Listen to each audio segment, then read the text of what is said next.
আমি কোনটা মিথ্যে আর সত্য বলবো আপনার কাছ থেকে জ্ঞান নেব না। আমি আপনাদের প্রথমেই বলি যে আমি sir on behalf of West Bengal people a model bill and historic bill, the Aparajita Women and Child West Bengal Criminal Laws Amendment Bill 2024 কে সম্পূর্ণভাবে সমর্থন জানাতে আপনার অনুমতিতে আমি এখানে সমর্থনে কয়েকটি কথা বলতে এসেছি। আমি অপোজিশন লিডার যেগুলো বলেছেন, পয়েন্ট রেজ করেছেন, আমি প্রত্যেকটার উত্তর দেব। তার জন্য ধৈর্য ধরে আপনাকে শুনতে হবে। আমি প্রথমেই বলি, মাননীয় অধ্যক্ষ, সকল মাননীয় সদস্যা এই সভার এবং বাইরেও যারা আছেন, জানতে পাচ্ছেন, শুনতে পাচ্ছেন, প্রেস মিডিয়া সহ তারা আমার বিরোধিতা করলো, আমি কিন্তু তাদের বিরোধী নই। আমি তাদের সকলকে, অ্যাসেম্বলির সব স্টাফেদের সকলকে, সেক্রেটারি জেনারেলের থ্রুতে, অ্যাডমিনিস্ট্রেশনের যারা আছে, প্রশাসনের যারা আছে, সকল ভাই বোনেদের আমি ধন্যবাদ জানিয়ে আমি বলবো, মেয়েদের অধিকার রক্ষার লড়াইয়ে আমি যখন দিনটা ঠিক করেছিলাম স্যার, আমি তখন নিজেও এটা আমার নলেজে ছিল না, কিন্তু হিস্ট্রি রিপিটস ইটসেলফ। একটা কথা আছে, ইতিহাসের পুনরাবৃত্তি হয়। মেয়েদের অধিকার রক্ষার লড়াইয়ে আমি যখন এটা বলছি, আমার গায়ে কাঁটা দিচ্ছে, তার কারণ এটা আমার আবেগ হচ্ছে। আপনারাও শুনলে আপনাদের গায়েও কাঁটা দেবে ঘটনাটা শুনলে। মেয়েদের অধিকার রক্ষার লড়াইয়ে 3রা সেপ্টেম্বর একটি ঐতিহাসিক দিন।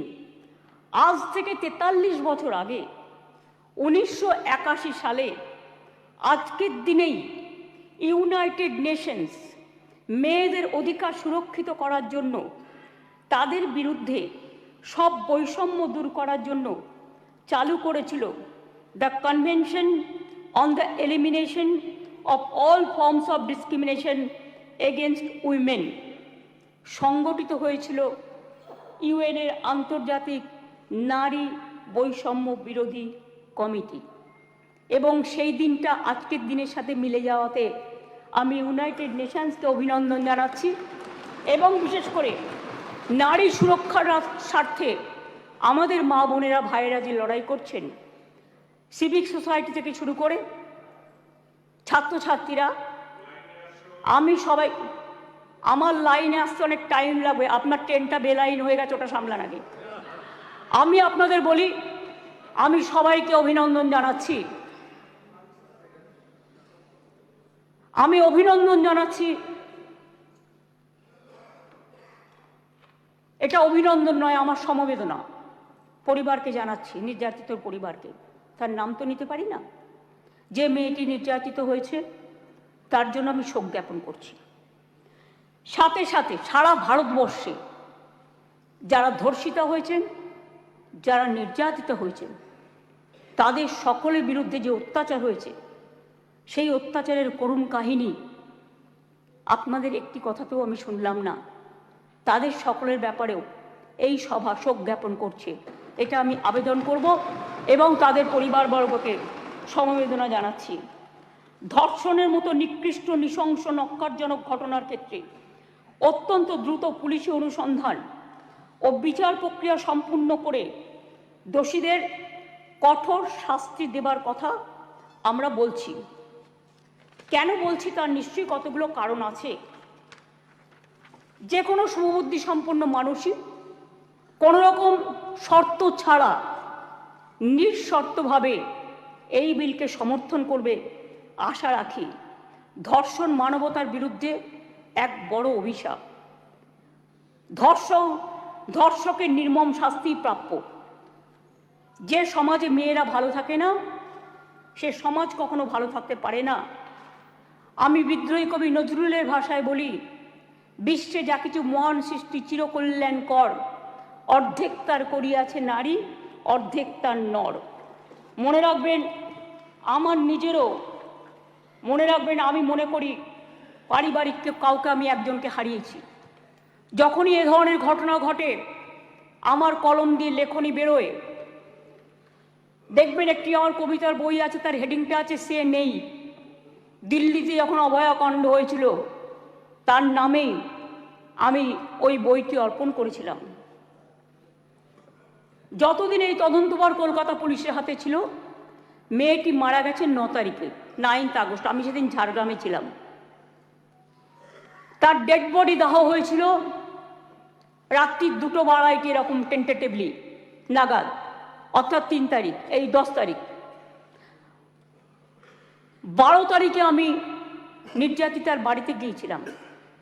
এবং যেদিন মারা যায় সেদিনও আমি ফোনে তার সাথে, তার বাবা মার সাথে কথা বলেছিলাম। আমাকে সিপি স্পটে ছিল, ধরিয়ে দিয়েছিলেন। আমি যখন গিয়েছিলাম নির্যাতিতর বাড়ি, তার আগে যিনি তদন্ত করছিলেন সেই অফিসারকে total audio, video, CCTV footage সব কিছু দিয়ে তার বাবা মার কাছে পাঠানো হয়েছিল, যাতে তারা সবটা জানতে পারেন, বাইরে প্রচার না করে। আমি যখন তার পরিবারের সাথে কথা বলি, তাদের আমি পরিষ্কার বলে এসেছিলাম, আজকে মঙ্গলবার, এই আজকে সোমবার, সম্ভবত আমি সোমবারই গিয়েছিলাম, সোমবার, যে আপনারা আমাকে রবিবার পর্যন্ত সময় দিন। যদি আমরা টোটাল তদন্ত করে সবাইকে অ্যারেস্ট করতে না পারি, যারাই যুক্ত, তাহলে আমি নিজে সোমবার, আগামী সোমবার, রবিবার পর্যন্ত দেখে আমি সিবিআইয়ের হাতে কেস তুলে দেবো। আমি নিজে গিয়ে বলে এসেছিলাম। তারা বলেছিলেন ঠিক আছে। আপনারা মনে রাখবেন, দ্রুত দোষীদের খুঁজে বার করার জন্য পুলিশ 12 ঘন্টা টাইম নিয়েছিল, যে মেন অ্যাকিউজটাকে অ্যারেস্ট করবার জন্য, এবং 164 জনের একটা সাইবার ক্রাইম টিম তৈরি করা হয়েছিল সমস্ত খতিয়ে দেখার জন্য। আমরা পুলিশকে বলেছিলাম ফাস্ট ট্র্যাক আদালতে গিয়ে ফাঁসির আবেদন জানাতে, এবং সময়ও বেঁধে দিয়েছিলাম। কিন্তু মঙ্গলবার দিন সিবিআই হয়ে যায় কোর্টের অর্ডারে। ঠিক আছে, আমার কোনো তাতে প্রবলেম নেই, আমাদের কারোরই থাকার কথা নয়। আমরাও এখন we want justice from CBI. বিচার চাই, বিচার চাই, তো বিচারের শাস্তি দিক সিবিআই, ফাঁসি দিক সিবিআই, এটা আমরা চাই। আমি প্রথম থেকেই বলি, আমরা কিন্তু ফাঁসি চেয়েছি প্রথম থেকে। কেন চেয়েছি? আজকে যারা, আমি আইনের কথায় পরে আসছি, বিরোধী দলনেতা কতকগুলো কথা বললেন, রুলসে পরিণত করার দায়িত্ব কার্যকর হবে কি? গভর্নরকে, মাননীয় গভর্নরকে বলুন এটাকে সই করে দিতে বিলটা, তারপরে যদি কার্যকর না হয় তার দায়িত্ব আমাদের, তার দায়িত্ব আমাদের। আমি আবার বলি, উই ওয়ান্ট রেজাল্ট অলসো। আপনারা যেটা বলেছেন গভর্নমেন্ট ফাস্ট ট্র্যাক কোর্ট করেনি, আপনার বক্তব্যে বিরোধী দলনেতা বলেছেন। আমি মনে করি আপনার কথার উত্তরে আমার এটুকু বলার অধিকার আছে। এক সেকেন্ড, কারণ আমি সবই নিয়ে এসেছি সাথে, শুধু একটু অথেন্টিকেশনের জন্য কাগজগুলো আপনাদের অথেন্টিকভাবে আমি বলবো। গভর্নমেন্টের, মনে রাখবেন, report on fast track court, দেশের মধ্যে ছোট রাজ্য মিলিয়ে আমাদের সংখ্যা 3য়। এটা পার্লামেন্টের কোয়েশ্চেনে, লোকসভার কোয়েশ্চেনে দেখে নেবেন। আমি আপনাদের বলি, 1913 সালে আমাদের যে 88টা ফাস্ট ট্র্যাক কোর্ট ছিল, তার টাকা কেন্দ্রীয় সরকার বহন করতেন, সেই টাকা দেয়া বন্ধ করে দিয়েছেন 2013 সাল থেকে। তা সত্ত্বেও আমাদের রাজ্যে বর্তমানে 88টি ফাস্ট ট্র্যাক কোর্ট আছে। মহিলাদের জন্য 52টি ডেজিগনেটেড কোর্ট আছে, যাতে মহিলাদের বিরুদ্ধে সংগঠিত অপরাধের মামলাগুলোর দ্রুত বিচার হয়। এই কোর্টগুলো এখনো পর্যন্ত মোট 3,92,620টি কেস দায়ের করা হয়েছে। তার মধ্যে 3,11,479টি কেসের ডিসপোজাল এর মধ্যেই হয়ে গেছে। মহিলা সংক্রান্ত 7,000 কেস কোর্টে পেন্ডিং আছে, আমাদের কাছে পেন্ডিং নেই। এটা হলো ফাস্ট ট্র্যাক কোর্টের ব্যাপার বলি। এবার আপনারা বললেন কামদুনি কেসে আমরা নাকি পিপি চেঞ্জ করেছি। পিপি চেঞ্জ অনেক সময় তার ট্রান্সফারের ব্যাপার আছে, প্রমোশনের ব্যাপার আছে, হাইকোর্ট তাকে এখন হাইকোর্ট থেকে পারমিশন নিতে হয়, এসব ব্যাপার আছে। আমি টেকনিক্যালিটিসের মধ্যে ঢুকছি না। কিন্তু আমরা কি করেছিলাম, ইনসিডেন্ট ঘটেছিল 7 June 2013। Chargesheet submitted by CID within 3 weeks. 28 June 2013 supplementary chargesheet দেওয়া হয়েছিল 10 জুলাই 2013। কিন্তু কোর্ট পাস্ট জাজমেন্ট এটা আমাদের হাতে নেই 30 জানুয়ারি 2016। কোর্টটা তো আমাদের হাতে নেই, কোর্টটা তো আপনাদের হাতে আছে। এটা আপনাদের একটু ভালো রোল প্লে করুন, এটা আপনাদের কাছে আমি রিকোয়েস্ট করব। আমি আপনাদের আবার বলি, ইয়েস অ্যাবসলিউটলি, আমি আপনাদের বলি যে আমরা ফাঁসি চেয়েছিলাম, কিন্তু কোর্ট সেখানে কি শাস্তি দিয়েছিলেন? কোর্ট দিয়েছিলেন 3 were চার্জশিটেড। আমরা trial court passed judgement on 30 January 2016, where out of 8 living accused, 1 accused expired during trial.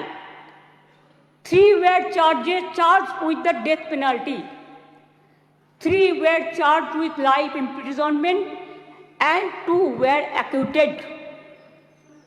The state appealed before High Court against the acquitted of 2 accused persons, যাদের ছেড়ে দেওয়া হয়েছিল তার বিরুদ্ধে।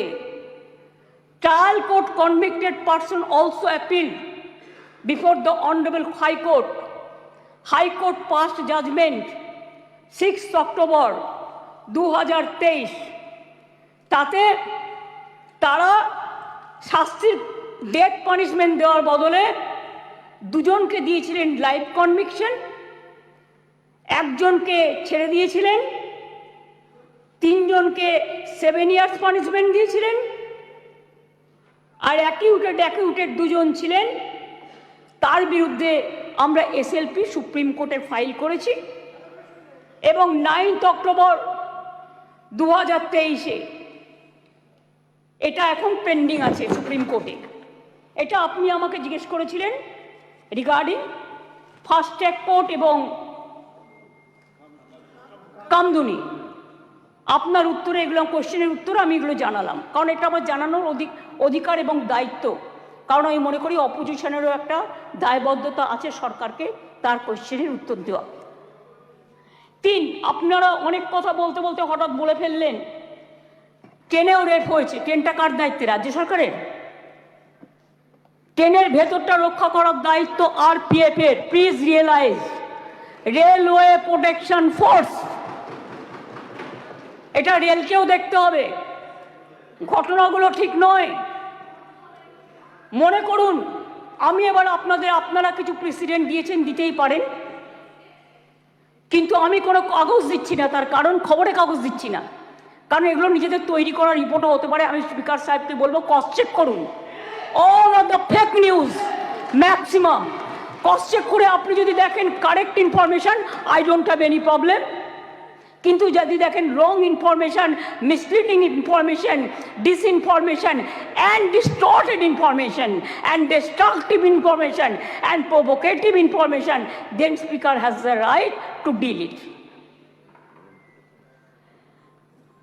মনে আছে আপনাদের? কেউ তো একবারও স্বীকার করলেন না উন্নাওয়ের কথা। 2017 সালে নাবালিকাকে ধর্ষণ করেছিলেন। আমি একজন বিধায়ক বলবো বিজেপি, কিন্তু আপনি বলতে বললেন আমি কিন্তু আপনার পার্টির নাম বলতাম না, সরি, এটা আপনি আমাকে বাধ্য করলেন বলতে, কারণ তিনি এখানে প্রেজেন্ট নেই তো বলে নামটা বললাম না। নামটা আমার কাছে আছে, আমি অ্যাসেম্বলি পার্লামেন্টের আমি সিস্টেমটা জানি। ধর্ষিতা মেয়ের বাবাকে তারপর বন্দি অবস্থাতেই হত্যা করেন ধর্ষকের বাবা, মানে ধর্ষক সেই বিধায়ক। মনে করুন আজ থেকে 4 বছর আগে 2020-এ এই সেপ্টেম্বর মাসেই হাতরাসের ঘটনা, যেখানে একটি দলিত মেয়েকে গণধর্ষণ করা হয়, বিচার তো পায়নি, সেও বাঁচেনি। বিভিন্ন রাজ্যে চলছে একের পর এক ঘটনা। এটা গ্লোরিফাই করার নয়। 70 পেরোনো বৃদ্ধও আছেন, 3 বছরের শিশু আছেন, নার্সও আছেন, স্কুল ছাত্রীও আছেন। কথা বলবেন না, শুনুন। যখন বলেছেন ধৈর্য ধরুন। ডিস্টার্ব করবেন না ওনাকে, প্লিজ প্লিজ বি কুল। আপনার শুনুন, ডিস্টার্ব করবেন না ওনাকে। ঠিক হিসেব আছে, আপনি বলছে। বলুন। শুনেছি, আপনারা অনেক বলেছেন, মাননীয় মুখ্যমন্ত্রী উত্তর দিচ্ছেন, আপনাদের শুনতে হবে। Please please. আরে এখনো তো অনেক বাকি আছে, শুনুন আগে। ঠিক আছে স্যার, এটা ফ্যাক্ট যে আজকে প্রতিদিন দেশে প্রায় 90টি ধর্ষণের ঘটনা ঘটে। তার মধ্যে অনেকেরই মৃত্যু ঘটে, খুব বেদনাদায়ক। উত্তরপ্রদেশের ঝাঁসিতে চলন্ত গাড়িতে 17 বছরের মেয়ে ধর্ষিতা হয়েছে। উত্তরপ্রদেশের বারাবাঁকিতে 9 বছরের মেয়ে ধর্ষিতা হয়েছেন। শাহজাহানপুরে মহিলা ধর্ষণের শিকার হয়েছেন। বুলন শহরে 6 বছরের মেয়েকে ধর্ষণ করেছেন। আগ্রা ইঞ্জিনিয়ারিং স্টুডেন্ট একটি মেয়ে ধর্ষিতা হয়েছেন। উত্তরাখণ্ডের নাট ধর্ষণ, 9 দিন পরে দেহ পাওয়া গেল। ওড়িশাতে ধর্ষণ হলো পেশেন্ট। মহারাষ্ট্রের বদলাপুরে 2 নার্সারির বাচ্চা সেক্সুয়ালি অ্যাসাল্টেড হলেন। মুম্বাইয়ের 13 বছরের মেয়েকে ধর্ষণ করা হলো। কোলাপুরে একটি বাচ্চা মেয়ে ধর্ষিতা হলো। আসামে 13-14 বছরের মেয়েকে গণধর্ষণ, যেখানে যে দোষী তাকে এনকাউন্টারে মেরে ফেলা হলো, বিচার হলো না। রাজস্থানের ঢোলপুরে গ্যাংরেপ, যোধপুরে 3 বছরের বাচ্চাকে ধর্ষণ। এই মানসিকতা দেখলে ঘৃণা লাগে। আমি বলি ছি ছি, যেই ঘটাক এই ঘটনা, তাদের বলি লজ্জা লজ্জা লজ্জা। বলতে দিন আপনার, এটা একটা জাতীয় লজ্জা। ধর্ষণ আজকে একটা জাতীয় লজ্জার পর্যায়ে পড়ে গেছে। আসুন আমরা সবাই মিলে একমত হই, ধর্ষণের বিরুদ্ধে সমাজ সংস্কারের প্রয়োজন আছে, মানুষের জাগরণের প্রয়োজন আছে। এই বাংলা অনেক সমাজ সংস্কার করেছে। রাজা রামমোহন রায় যখন সতীদাহ প্রথা সংস্কার করেছিলেন, এখানে আইন পাশ হয়েছিল এই বাংলায়, তখন কিন্তু তাকে অনেকে মেরে মাথা ফাটিয়ে দিয়েছিলেন। কিন্তু মনে রাখবেন, রাজীব গান্ধী যখন প্রধানমন্ত্রী ছিলেন, এই আইনটা অল ইন্ডিয়া আইন হিসেবে সতীদাহ প্রথা নিবারণটা পাশ হয়েছিল। ঈশ্বরচন্দ্র বিদ্যাসাগর, মনে রাখবেন, বাল্য বিবাহ বন্ধ, বিধবা বিবাহ প্রচলন করেছিলেন। সতীদাহ প্রথা নিবারণের জন্য রাজা রামমোহন রায় করেছিলেন এবং এই আইন এখানে পাশ হয়েছিল। তারপরে রাজীব গান্ধী যখন প্রধানমন্ত্রী ছিলেন, তখন দিল্লিতেও পাশ হয়েছিল পার্লামেন্টে। এটা এখন অল ইন্ডিয়া আইন। কি মিহির গোস্বামী, তুমি তখন কংগ্রেস করতে, তুমি জানতে না এটা? জিজ্ঞেস করুন। যদি একটা ব্যাধি হয়, ব্যাধিটাকে সারাতে হবে। মনে রাখবেন, এই অনুযায়ী দেশের ধর্ষণের ঘটনায় সাজার হারও খুব কম। কেন সাহস পাচ্ছে এত, এটা আমাদের উপলব্ধি করতে হবে। ক্রাইম ইন ইন্ডিয়া 2022-এর তথ্য অনুযায়ী দেশের বিভিন্ন প্রান্তে ধর্ষণের ঘটনায়, সব রাজ্যেই পুলিশ আছে, সেন্ট্রালেও আছে, ধর্ষণের ঘটনায় গড়ে 76% ক্ষেত্রে পুলিশ তদন্ত শেষ করে চার্জশিট জমা দিতে পেরেছে। কিন্তু মাত্র 2.6 56% ক্ষেত্রে অপরাধী দোষী সাব্যস্ত হয়েছে। প্রবলেমটা কিন্তু এই জায়গায় রয়ে গেছে, গলদটা। ধর্ষণ রোধে দ্রুত বিচার এবং কঠোরতম সাজার দাবি জানিয়ে আমি দুটো চিঠি ইতিমধ্যেই প্রধানমন্ত্রীকে লিখেছি। আমি যেহেতু তার কাছ থেকে কোনো উত্তর পাইনি, উত্তর দিয়েছেন একজন উইমেন অ্যান্ড চাইল্ড ডিপার্টমেন্টের মিনিস্টার, কিন্তু তিনি যে উত্তর দিয়েছেন সেটাকেও কাউন্টার করে আমি প্রধানমন্ত্রীকে জানিয়েছি। যদি দিল্লি নিজে এই চিঠি দুটো, স্যার সবার জ্ঞাতার্থে বার্তা একটু দিয়ে দেবে টেবিলে, আমি প্রধানমন্ত্রীকে লেখা চিঠিগুলো এখানে পেশ করলাম। ন্যায় সংহিতা বিল যখন প্রথম তাড়াহুড়ো করে পাশ করা হয় নির্বাচনের আগে, আমি বারবার স্বরাষ্ট্রমন্ত্রীকে বলেছিলাম এটা তাড়াহুড়ো করে করবেন না, এটা আমাদের রাজ্যগুলোর সাথে আলোচনা করুন, শুধু একটা চিঠি দিলে দায়িত্ব শেষ হয়ে যায় না। আমি অনেকবার অপোজ করেছি যে এটা কিন্তু রাজ্যকে কনসাল্ট করা হয়নি, মনে রাখবেন। তাছাড়াও আমি বলেছিলাম নতুন গভর্নমেন্ট আসুক, তাদের সাথে আলোচনা করুন, লোকসভায় আলোচনা হোক, রাজ্যসভায় আলোচনা হোক, বিরোধী দলের সাথে আলোচনা হোক, সরকারি দলের সাথে আলোচনা হোক, তারপরে এটা আপনারা করুন। কিন্তু সেটা তারা করেননি। তাই আজকে বাধ্য হয়ে আমরা সারা দেশের মেয়েরা যাতে সুফল পায়, মনে রাখবেন আজকে বাংলাকে নিয়ে শুধু বদনাম যারা করছেন, বাংলার সম্মান নিয়ে ভাবুন। বাংলা মাকে বদনাম করলে আপনার গায়েও লাগবে, আমার গায়েও লাগবে। আমাকে আপনারা 50টা কটু কথা বলুন, আমার কোনো যায় আসে না। যেভাবে আপনারা আমাকে অসম্মান করেছেন, আপনাদের প্রধানমন্ত্রীকে আমরা সেভাবে অসম্মান করিনি।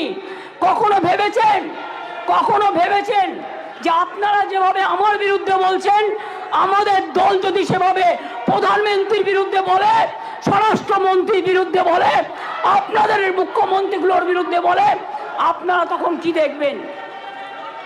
আমি চেয়েছিলাম এই আইনটা কেন্দ্রীয় সরকারই করুক, কিন্তু ওরা আইনটাকে যেখানে যেখানে ফাঁক রেখেছেন আমরা সেখানে ঢুকেছি। তার কারণ মনে রাখবেন, যদি কেউ ধর্ষণ করে 7 মাসের মধ্যে জামিন পেয়ে যায়, আর তাকে ফুল মালা দিয়ে, প্লিজ আমাকে বলতে দাও, তোমরা কথা বললে আমি বলবো না, এবং তাদের যদি ফুল মালা দিয়ে সম্বর্ধনা দেওয়া হয়, তাহলে এটা এনকারেজমেন্ট হয় না তাদের পানিশমেন্ট হয়? এটা আমাদের উত্তর দিন। আমি তাই আপনাদের কাছ থেকে এর বেশি আমি কিছু প্রত্যাশা করি না। বিলকিসের ধর্ষকদেরও জেল থেকে ছেড়ে দিয়ে মালা পরানো হয়েছিল, যাবজ্জীবন জেলের সাজাপ্রাপ্ত উন্নাওয়ের ধর্ষণকারী, সেখানেও বাবা রাম রহিম থেকে নামটা বাদ, সকলকে প্যারোলে মুক্তি দেওয়া হয়েছে। এমনকি সাক্ষী মালিক আমাদের সোনার মেয়ে, তাদের উপরেও যে অত্যাচার হয়েছে, এবং আমার এখনও ডাউট আছে, আমি জানি না, বাট ক্রস চেক করলে দেখা যাবে ভেনাস কিন্তু দেশের জন্য গোল্ড আনতে পারত, কিন্তু ভেনাসকে আদৌ ভিক্টিমাইজ করা হয়েছে কিনা আগামী দিন ইতিহাস প্রমাণ করবে। আমি মনে করি নারী সুরক্ষা আমাদের অধিকার। মেয়েরা যাতে স্বচ্ছন্দে ও নির্ভয়ে তাদের অভিযোগ জানাতে পারেন, সেই লক্ষ্যে 49টি মহিলা থানা স্থাপন করা হয়েছে। সিপিএম আর চিৎকার করে বেড়াচ্ছে, বিজেপির সাথে কম্পিটিশন করছে। আমি ওয়ান না বিজেপি ওয়ান? আজকে সিপিএমএল আজকে কম্পিটিশন করে বেড়াচ্ছে, আমি ওয়ান না বিজেপি ওয়ান?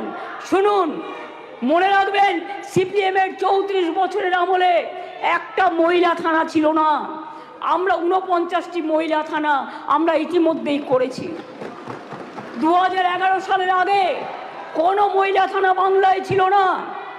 মনে রাখবেন বিচার ব্যবস্থায় গতি আনতে আমরা 88টি ফাস্ট ট্র্যাক কোর্ট করেছি, 62টি পস্কো কোর্ট করেছি, এখনো 10টি পেন্ডিং আছে। সেটা হচ্ছে হাইকোর্টের কাছে, আমাদের কাছে নয়। প্লিজ আন্ডারস্ট্যান্ড, হাইকোর্টকে বলুন এটা তাড়াতাড়ি করে দেওয়ার জন্য। এছাড়াও 52টি ডেজিগনেটেড কোর্ট রয়েছে, যাতে মহিলাদের বিরুদ্ধে সংগঠিত অপরাধের মামলাগুলো দ্রুত বিচার করা হয়, যাতে মহিলারা দ্রুত জাস্টিস পান, বিচারের বাণী যেন নীরবে নিভৃতে না কাঁদে। এটা এই সভা দলমত নির্বিশেষে সবাইকে বলে দিচ্ছি, সবাইকেই বলছি। কেন্দ্রীয় সরকারই বলছে বাংলাদেশের সারা ভারতবর্ষের মধ্যে কলকাতা সবচেয়ে নিরাপদ শহর। মনে রাখবেন, কলকাতায় উত্তরপ্রদেশে 7 লক্ষ নারী নির্যাতনের ঘটনা ঘটেছে, গুজরাটেও 5 লক্ষ নারী নির্যাতনের ঘটনা ঘটেছে, আর বাংলায় যারা রেকর্ড করেছে তারাও 1.5 লক্ষর কাছাকাছি আছে, কিন্তু সেখানে বিচার হচ্ছে, বিচার পাচ্ছে। বিচারে কোর্টে যদি কোনোটা আটকে থাকে, সেটা কোর্টের দায়িত্ব তাড়াতাড়ি করার।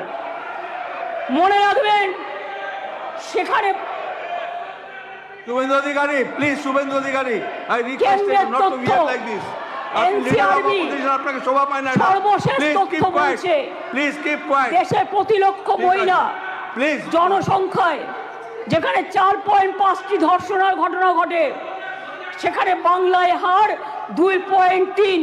তাও আমি মনে করি এটা একটাও হওয়া উচিত নয়। রাজস্থান, হরিয়ানা, মধ্যপ্রদেশের মতো রাজ্যগুলোতে এই হার বাংলার কয়েক গুণ বেশি। বাংলার নামে যারা কুৎসা করে বেড়াচ্ছেন তাদের বলি, ধর্ষণের সবচেয়ে কম ঘটনা ঘটেছিল কলকাতাতেই, 19টি শহরের মধ্যে মাত্র 2টি, সর্বভারতীয় গড় 6.7। তাও আমি একটি ঘটনাও সমর্থন করি না। আমরা দ্রুত প্রচার চাই, আমরা শাস্তি চাই, ফাঁসি চাই। তারপরেও বাংলার নামে কুৎসা করে যাচ্ছে এদের মতো নির্লজ্জ কুৎসাকারীদের আমি বলি, এটা করে আপনারা আরজি করের ঘটনার বিভৎসতাকে কমিয়ে দিচ্ছেন, এটা বোঝানোর জন্য, যাতে আপনারা লাইনটাকে বেলাইন করেন, ট্রেনটাকে ডিরেল্ট করেন। আগে নরেন্দ্র মোদীকে পদত্যাগ করতে বলুন, নরেন্দ্র মোদীর পদত্যাগ চাই, তার কারণ সারা দেশের উনি জাতীয় লজ্জা। আমরা স্যার অমানবিক ঘটনা নিয়ে ওরা রাজনীতি করে, বিচার চায় না, ভারতীয় নয়। সেই কারণেই দ্রুত বিচারের জন্য ভারতীয় ন্যায় সংহিতার কয়েকটি ধারায় সংশোধন করে আমরা ধর্ষণের ঘটনার অপরাধে প্রমাণে সর্বোচ্চ মৃত্যুদণ্ডের সাজা প্রস্তাব করেছি। ন্যায় সংহিতা একটা নতুন আইন, 64(1), 64(2), 66, 70 এবং 71 নম্বর ধারার ক্ষেত্রে সংশোধনী এনে এই ধরনের অপরাধ প্রমাণে সর্বোচ্চ মৃত্যুদণ্ডের বিধান আনা হয়েছে এই বিলে। ধর্ষণ বা যৌন নিগ্রহের শিকার কোনো মহিলা বা শিশু পরিচয় কোনোভাবে যেটা প্রকাশ্যে না আসে, আগে তো বিলটা পাস হোক, তারপরে তো রাজ্যপাল সই করলেই এটা হয়ে যাবে রেজাল্ট। আইন সংশোধনের মাধ্যমে আমরা সেটাও করতে চাই। এটাও চাই যাতে আদালতের অনুমতি ছাড়া এই ধরনের মহিলা বা শিশুর পরিচয় কোনোভাবেই বিচার প্রক্রিয়া শেষ না হওয়া পর্যন্ত এগুলো নিয়ে আলোচনা প্রকাশ্যে না আসে। স্যার, ভারতীয় ন্যায় সংহিতার 72 এবং 73 নম্বর ধারা সংশোধন করে এর জন্য আমরা 3 থেকে 5 বছরের সাজার প্রস্তাব রাখছি। মনে রাখবেন, বাংলা প্রীতিলতা ওয়াদ্দারের মাটি, মাতঙ্গিনী হাজরার মাটি, কল্পনা দত্ত, বীণা দাস, সুনিতা চৌধুরী, মাদার টেরিজার মাটি। এই মাটি সারা দেশকে পথ দেখায়, পথ দেখাবে। কেউ কেউ বলছে আমরা নাকি আইন করতে পারি না। আমি তাদের জ্ঞানের জন্য বলছি, এটা সর্বৈব মিথ্যা। রাজ্য চাইলে আইন আনতেই পারে, সংবিধান আমাদের সেই অধিকার দিয়েছেন। ভারতীয় সংবিধানের যুগ্ম তালিকায় আইটেম নম্বর 1-এ ফৌজদারি আইনের উল্লেখ আছে। সেক্ষেত্রে রাজ্য চাইলে আইন আনায় কোনো বাধা নেই। অন্ধ্রপ্রদেশও আনছে, মহারাষ্ট্রও আনছে, তারাও ক্রিমিনাল ল সংশোধন করে আনতে চলেছে। এখানেও তো আপনাদের সরকার আছে, আমরা তো বাধা দিইনি। তার রাজ্য বাঁচাতে সে আইন আনতেই পারে। আমি আপনাদের বলি, এটা রাজ্যপালের কাছে অনুমোদনের জন্য পাঠাবেন, তারপরে রাজ্যপাল সই করে এটা পাঠাবেন, রাজ্যপাল মাননীয় রাষ্ট্রপতির কাছে পাঠাবেন। এটা মাথায় রাখবেন। আমি আপনাদের কাছে এবার বলি, এই আইন কি করবে? এই আইনটা অ্যামেন্ডমেন্ট করছি আমরা এই কারণে, সব তো করছি না, মাত্র কয়েকটি ধারা, শুনুন না একটু, শুনুন না একটু, হাত জোর করে বলছি শুনুন, মা বোনদের জন্য শুনুন, নারী নিরাপত্তার জন্য শুনুন, হাত জোর করে বলছি। প্লিজ কোনো কথা বলবে না, কেউ কোনো কথা বলবে না, বসুন বসুন, আপনারা কেউ কোনো কথা বলবেন না প্লিজ। আমার একটু টাইম লাগতেই পারে, কারণ আমার অপোজিশন লিডারের কোশ্চেনের উত্তর দিতে হবে। আপনি বসুন প্লিজ, টেক ইউ সিট। মনে রাখবেন, এই নতুন বিলের তাৎপর্য তিনটি। তাৎপর্যটা বুঝুন। 1 নম্বর বর্ধিত শাস্তি, 2 নম্বর দ্রুত তদন্ত, 3 নম্বর দ্রুত ন্যায় বিচার। নতুন আইন সুনিশ্চিত করবে যে ধর্ষণ এবং নারী শিশুর প্রতি সকল যৌন হিংসায় শাস্তি হবে কঠোরতম। ভারতীয় ন্যায় সংহিতা এবং পস্কো আইনে এসব ক্ষেত্রে যে শাস্তির কথা বলা আছে তা আমাদের আইনে উল্লেখযোগ্যভাবে বৃদ্ধি করা হয়েছে। ধর্ষণ ও গণধর্ষণের ক্ষেত্রে ভারতীয় ন্যায় সংহিতার যে শাস্তির কথা বলা হয়েছে 10 থেকে 20 বছরের সশ্রম কারাদণ্ড এবং ক্ষেত্র বিশেষে যাবজ্জীবন সশ্রম কারাদণ্ড। আমরা এটাকে করছি আমৃত্যু সশ্রম কারাদণ্ড থেকে গুরুতর থেকে ক্ষেত্রে এমনকি প্রাণদণ্ড, এইটুকুই আমরা চেঞ্জ করেছি। ধর্ষণ বা গণধর্ষণের ফলে নির্যাতিতার মৃত্যু হলে বা নির্যাতিত সম্পূর্ণ ভেজিটেবল হয়ে গেলে ভারতীয় ন্যায় সংহিতায় এর শাস্তি বলা আছে 20 বছরের সশ্রম কারাদণ্ড এবং ক্ষেত্র বিশেষে যাবজ্জীবন সশ্রম কারাদণ্ড। আমরা এটাকে করেছি প্রাণদণ্ড ও জরিমানা। এ প্রসঙ্গে বলি, এমনকি আর্থিক জরিমানার কথাও বলা হয়েছে, যে ধর্ষিতা বা নির্যাতিতার চিকিৎসাগত অথবা তার নিকটাত্মীয়ের সামাজিক ও মানসিক পুনর্বাসনেও সেটা সহায়ক হয়। অ্যাসিড আক্রমণের ক্ষেত্রে অনেক সময় দেখেন মেয়েদের অ্যাসিড ছুঁড়ে মারে।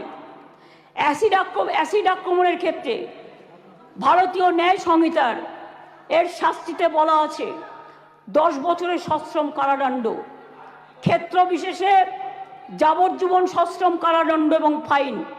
আমরা এই শাস্তি বাড়িয়ে করেছি, আরজি করার জন্যই তো এটা হচ্ছে, আমৃত্যু কারাদণ্ড এবং ক্ষেত্র বিশেষে প্রাণদণ্ড। দ্রুত তদন্ত করবার জন্য অপরাজিতা টাস্কফোর্স নামে এই আইন পাশ হয়ে গেলে একটি বিশেষ পুলিশ বাহিনী তৈরি করা হবে। এই ধরনের অপরাধের দ্রুততম তদন্তের জন্য প্রাথমিক রিপোর্ট আসার পরে 21 দিনের মধ্যে তদন্ত সমাপ্ত হবে। খুব ব্যতিক্রমের ক্ষেত্রে বড় জোর 15 দিন পর্যন্ত তদন্ত সীমা বাড়ানো যেতে পারে। শিশুদের জড়িয়ে কোনো অপরাধ সংগঠিত হলে সাক্ষ্য সংগ্রহ হবে 7 দিনের মধ্যে। দ্রুততম বিচারের স্বার্থে বিশেষ আদালত তৈরি হচ্ছে।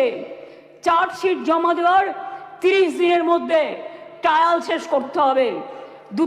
দ্রুততম বিচারই নির্যাতিতার মানসিক স্বাস্থ্য পুনরুদ্ধারের পক্ষে শ্রেষ্ঠতম পদক্ষেপ। আমি এখনো বলি যে আমরা নির্ভয়া ফান্ডের যে টাকা এসেছিল তাতে 60% কেন্দ্র দেয়, 40% আমরাও দিই। ইতিমধ্যেই আমরা এখনো কেন্দ্রের কাছ থেকে যা আমরা পেয়েছি 108 কোটি 79 লক্ষ, তার মধ্যে 81 কোটি 82 লক্ষ টাকা আমরা পেয়েছি, যেটা প্রাপ্য ছিল। অর্থাৎ কেন্দ্রের কাছে এখনো 26 কোটি 97 লক্ষ টাকা বাকি আছে।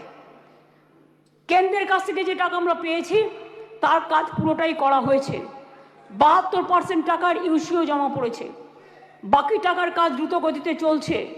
এতে গেল কেন্দ্রের থেকে প্রাপ্য টাকার হিসেব। এবার আসি স্টেট শেয়ারে। নির্ভয়াতে রাজ্য 54,55,00,000 টাকা ইতিমধ্যেই দিয়েছে। এর মধ্যে 66% টাকা খরচাও হয়ে গেছে। রাজ্য এক্ষেত্রে আরও 17,98,00,000 টাকা এই ক্ষেত্রে রাজ্য আরও দেবে। তাছাড়াও আমি মনে করি যে কিছু কিছু হসপিটালে, এটা ফ্যাক্ট, আগেকার দিনে তৈরি হয়েছে মেডিকেল কলেজগুলো, কিছু ডাক্তার কিছু নার্সদের যাওয়ার জন্য যে রাস্তাগুলো আছে গাছে ঢাকা বা অনেকটা খালি, এগুলো আমরা করিনি, অনেক দিন দীর্ঘদিন আগেকার। কিন্তু আমি অলরেডি হেলথ সেক্রেটারিকে ডেকে বলেছি, প্রিন্সিপাল সেক্রেটারিকে, প্রত্যেকটা রাস্তা তোমরা চেষ্টা করো কভার আপ করার, যেখান দিয়ে নার্স মহিলা ডাক্তাররা যাতায়াত করে বা অন্য ডাক্তাররাও। হয়তো একটু টাইম লাগবে, কিন্তু আমি 100 কোটি টাকা দিয়েছি, এর জন্য স্যাংশন করেছি আমরা। সিসিটিভি লাগাও সব জায়গায়, এবং যে জায়গাগুলো কভার করবে সেখানে আলো দাও। এছাড়াও যেখানে রেস্টরুম নেই সেখানে রেস্টরুমও করে দাও। তাছাড়াও আমরা একটা নারী সুরক্ষা, যেটা রাত্রি সাথী করেছি, যেখানে পরিষ্কার বলা হয়েছে যে মহিলারা যত কম সম্ভব 12 ঘন্টা ডিউটি করবে।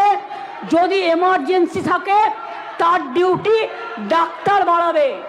তার কারণ মেয়েদের মনে রাখতে হবে কেন করেছি, সেটা আমাদের ব্যাপার। আপনি কেন কথা বলছেন? আমরা এই কারণে করেছি মেয়েদের সুরক্ষার জন্য। যারা রাতে কাজ করতে চায় তারা allowed. Problem, please listen carefully, রাত্রিরে যারা কাজ করবে তাদের ফুল প্রোটেকশন দেওয়ার জন্য, রাত্রিরে যদি কেউ কাজ করে তাদের ফুল প্রোটেকশন দেওয়ার জন্য এই রাত্রি সাথী করা হয়েছে। এবং হসপিটালগুলোর কাছেও আমরা বলেছি, স্কুলগুলোকেও বলেছি, ICDS সেন্টারগুলোকেও বলেছি, মিড ডে মিল সেন্টারগুলোকেও বলেছি সঠিক পদক্ষেপ নিতে। এবং মনে রাখবেন, এই বিলটি এখানে পাস হওয়ার পরে মাননীয় রাজ্যপালের কাছে যাবেন। তিনি তাড়াতাড়ি এটা পাস করলে এটা রাষ্ট্রপতির কাছে যাবে।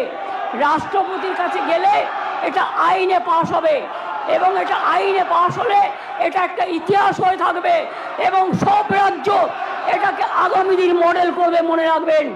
আর প্রধানমন্ত্রী করতে পারেনি বলে আমরা করেছি।